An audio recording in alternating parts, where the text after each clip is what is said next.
probably as a peace thing, an agreement between two of them.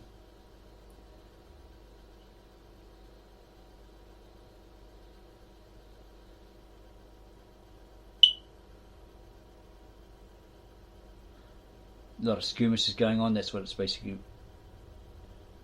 talking about through these different letters. The Great Age of Assyria, 889 to 626 BC. Records of the kings. Their fighting men I slew, their spoil I carried away, their cities I threw down, dug over, and burned with fire. A common phrase of the inscriptions. Hezekiah I shut up like a caged bird in Jerusalem, his royal city, King Sennacherib. Apparently he was very, very cruel, from what we've seen historically. Records of the Assyrian kings. Introduction. Assyria began to rise to military power as early as the period of the Tal al-Amarna letters, 1400 BC. At that time her rulers had become rivals of Babylon, but the fighting Assyrian kings met many a rebuff, and the age of the actual world empire scarcely begins until we come to King Shalmaneser III, who ruled from 858 to 824 BC. So many of their attempts, they got knocked back. They probably lost, because they had periods of being strong, weak, strong, weak, strong, weak, up until Ashurbanipal, where he was one of the toughest and kept all the surrounding invaders at bay. And then when he died, they all gathered together and attacked at the same time and overran Assyria, apparently, historically. Assyria began to rise to military power as early as the period of the Tal al-Amarna letters, 1400 BC. At that time her rulers had become rivals of Babylon, but the fighting Assyrian kings met many a rebuff, and the age of the actual world empire scarcely begins until we come to King Shalmaneser III, who ruled from 858 to 824 BC. Shalmaneser was not, like the early Assyrian kings, a mere marauder, a ravager of other lands. He was a statesman and organizer who tried to retain permanent hold of the regions he had conquered and to restore them to prosperity under his control. Shalmaneser III is also the first Assyrian king of whom we know definitely that he came in contact with the kings of Bible story, the Hebrew rulers of Judah and Samaria, and the Aramaic kings of Damascus.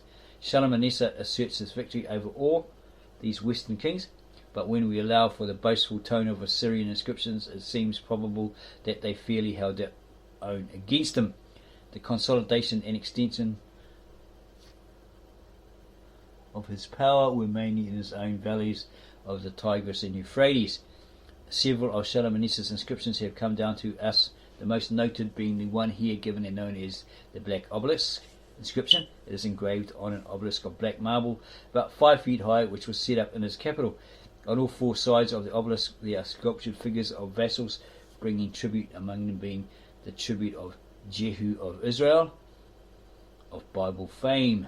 The second inscription here given is that of Tiglath-Pileser IV, 745 to 727 BC.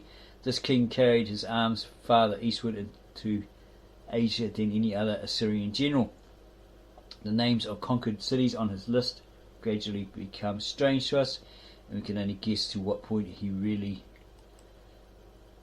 penetrated. Some scholars have thought he even crossed the Indus River, capturing northwestern India. Next comes the longer and still more boastful inscriptions of Sargon II, 721 to 705 BC, and his son Sennacherib, 705-681 BC. Both of these grim and furious destroyers ravaged the surrounding lands with a cruelty and a breadth of successful destruction previously unknown even to Assyrian annals. Again and again Sargon II records of a captured city. Its king I flayed, or its warriors I set up on stakes. It was in Sargon's reign that the kingdom of Israel was finally destroyed, though the Jewish history rightly attributes the final attack to his predecessor Shalmaneser V, who began the campaign but died before completing it. Thus the actual destruction of Samaria, the capital of Israel, was accomplished by Sargon, and it was he who dragged the 10 tribes of the Hebrews away to Assyria and his captives, and so utterly dispersed them that we know them only as the 10 lost tribes.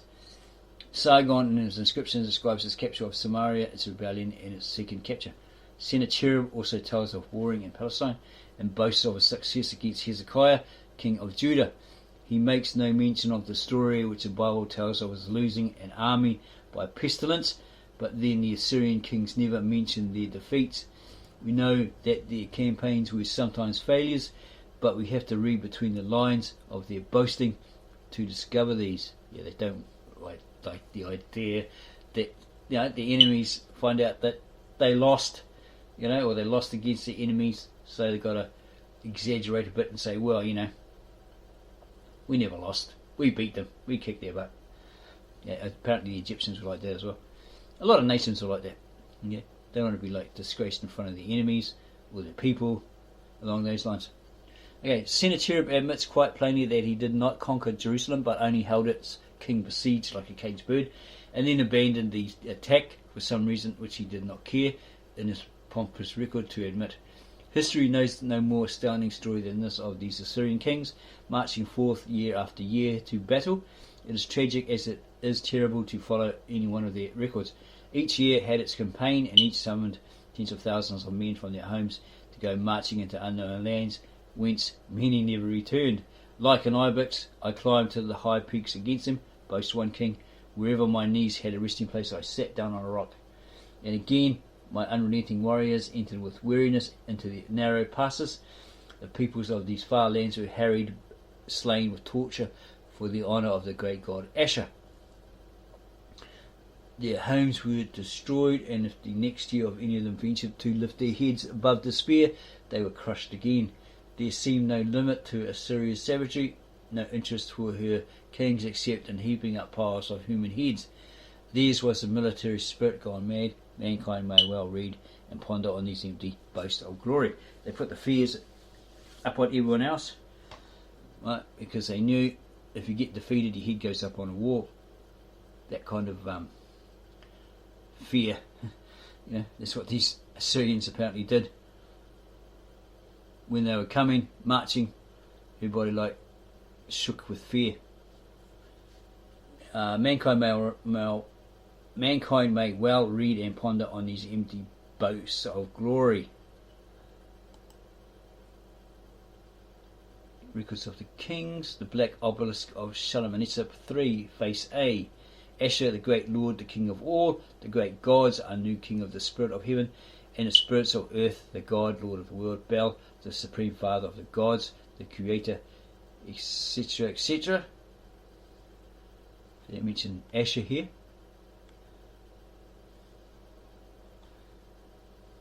God is an Asher in Exodus.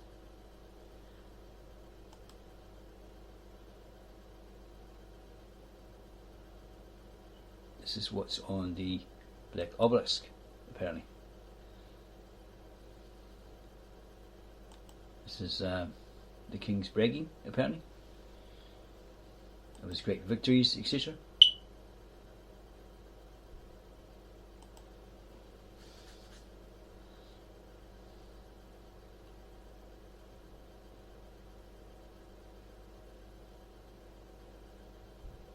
And here's a mention of relating to the Old Testament. Haran in the Old Testament, called Karai by the classical geographers, etc.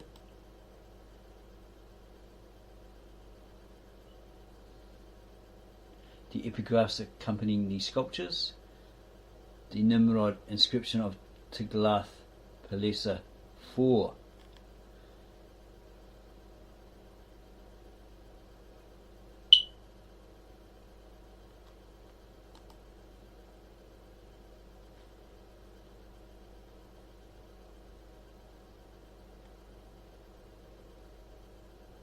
Looking for this 4. Broad Karduniash, to its whole extent I ruled. Karduniash, which is Babylonia. What's this, number 6? Kaldu, to its wild extent like dust I trod it down. The Chaldeans of classical antiquity. Sumer,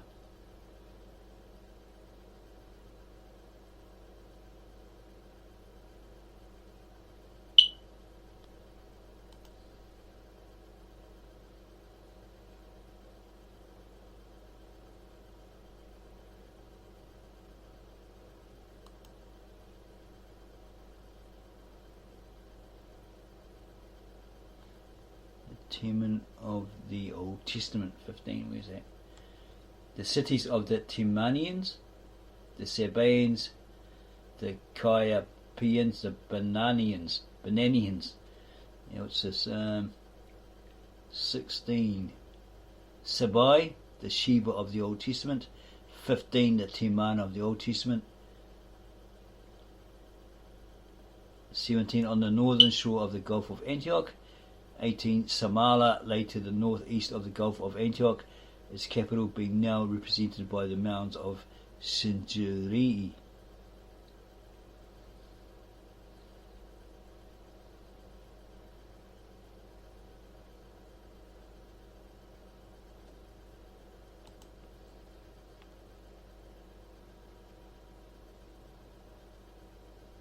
The inscriptions of Sargon II and his palace at Khor Sabad.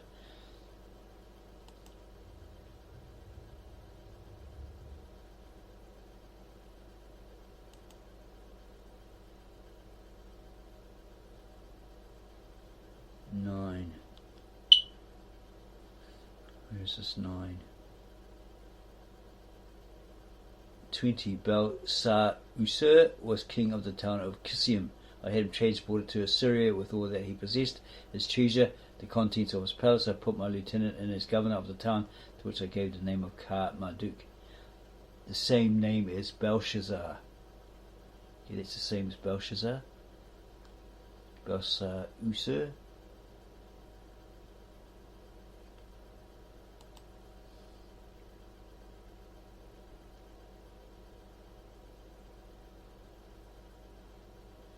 12.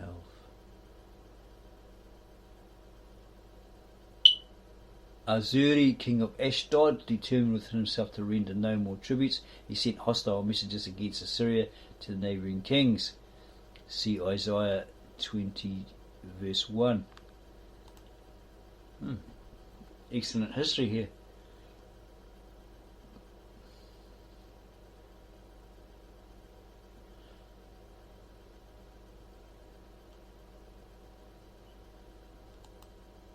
Looks like a lot of people that didn't pay tribute or disrespected it, etc., etc.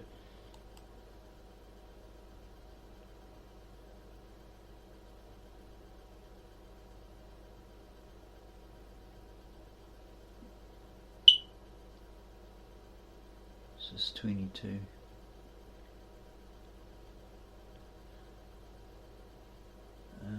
With their help I built at the feet of the Misri, following the divine will and the wish of my heart, a town that I called Dur Sakin, to replace Nineveh. 21. Or Dur Sakayan, the king passes rapidly over some other peculiarities which he inserts in other texts, namely the measures of the town, and etc., etc. 22. At this time the palace of Nineveh was still in ruins. It was rebuilt by Sennacherib.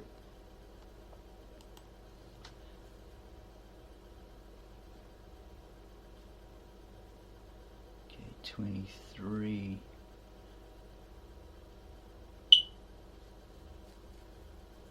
In the month of blessing, on the happy day, I invoked in the midst of them Asher, the father of the gods, the greatest sovereign of the gods, and Istarat, who inhabit Assyria. 23. The Hebrew Ashtaroth, which signifies goddesses. Compare Judges 10 verse 6. 20. What's this? 25.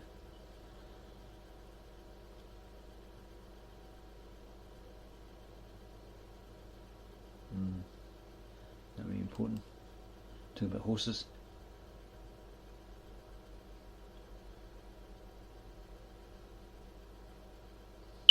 Where's this?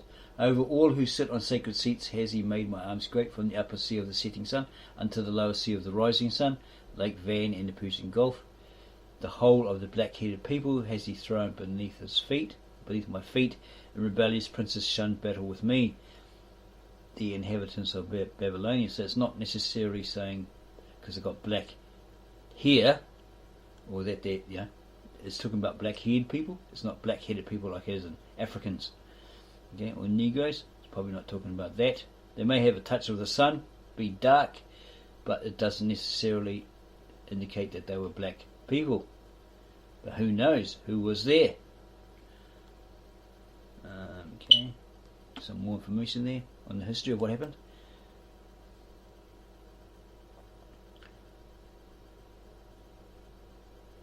What's this? Amiri. This is number 4. Okay. I took a new. I steered 10 rams, 10 measures of wine, 20 measures of dates, their first fruits for the gods of Assyria. My lords I established forever. Amiri, i.e. donkey loads, the original meaning of the word Homer.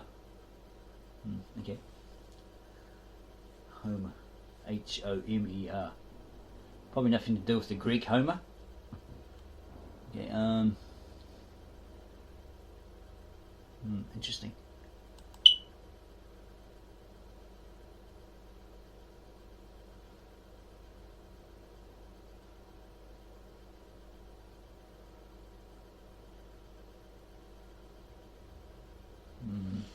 The Assyrians assaulting a city, the picture obviously. A sculptured slab of the Nimrod palace.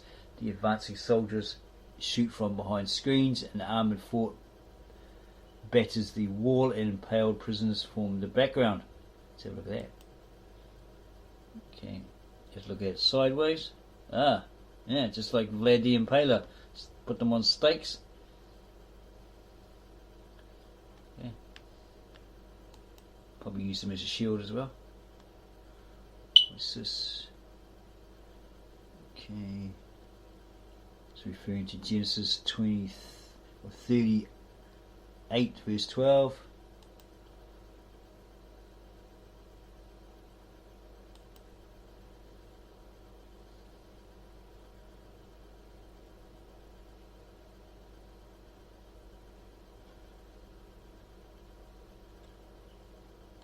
And these shrines in here cross over the Great Sea of the setting sun, and had set their homes at Nagitu of the land of Elam. Therefore upon ships of the Hittites I crossed the sea. Down here, that is the Syrians. So they were descendants of the Hittites, or they were the Hittites, according to these tablets, that history. Okay, we just jumped a bit. Okay, it doesn't really matter. Okay, we're going to go forward a bit more because probably spending a long time on this. Jump forward. A prayer to Nabu in sickness, god of writing and of wisdom. Prayer in sickness to Tasmutu, the consort of Nabu. So they all had all these pagan gods besides Asher. Right? Asher probably later on became god of Moses in the Exodus, being the father of all the gods, according to these tablets in the history.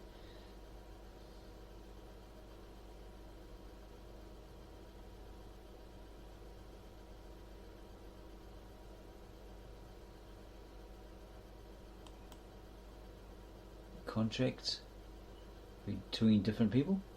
Is the bibliography for the entire field of the history and civilization of the ancient Orient. The reader is referred to Sir Gaston Maspero's 3 elaborate volumes: The Dawn of Civilization, The Struggle of the Nations, The Passing of the Empires. These are a little out of date, especially for the earliest period, but are still extremely valuable. For the early and later history of Babylonia, the 2 most recent works are, it's written here, a general view of the entire civilization of Babylonia and Assyria, with chapters on the excavation, the decipherment, the religion, commerce, law, art, and literature, is given in The Civilization of Babylonia and Assyria by Morris Jastrow Jr., Philadelphia, 1915. For the texts themselves, we have an English translation, and they're all here. Okay, so that was quite a long video.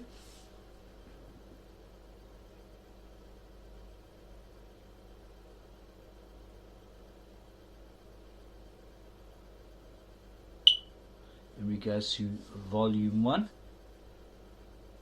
and the history it spoke of throughout. So hopefully you enjoyed it. It's given you insight. If you really liked it, even though it may be rather long, you may cut it into sections, make it easier, break it down. so you can examine it. Perhaps we'll provide the link to the actual book, so if you want to spend a lot of time actually reading it and get to know what the history, etc., and how it relates to their ancient peoples and to the Bible, scriptures, etc., then you can do that in your own time. So yeah, again, if it gave you insight, if you found it really interesting, and furthered your knowledge on ancient history, people's civilizations and history, then subscribe to our channel, give us a like, add your comments below, and then perhaps share this video or the series with family, friends, and whoever else is interested in these ancient civilizations, their history, and the history in relation to the Bible, wherever it may apply.